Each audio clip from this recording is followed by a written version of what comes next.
السلام عليكم ورحمة الله تعالى وبركاته. halkani waa Higgs Technology anigoon waxaan ahay Maxamed Amiin.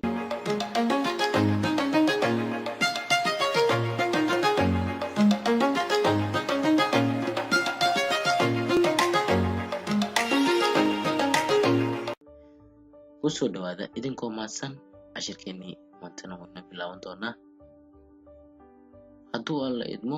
cashirkan waxaan uga hadli doonaa hordhaca barnaamijka cusub ee aan bilaabi doono Sony Vegas Pro 14. cashirka wuxuu ku saabsanaan doonaa hordhici qaybtii koowaad sidii barnaamijka oo la soo degi lahaydeen.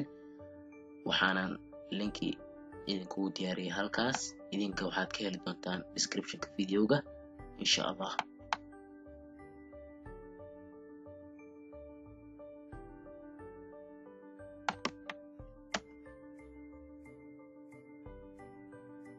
waxaan la aadi doonaa Chrome ama any browser oo kula jira ayaad la aadi kartaa.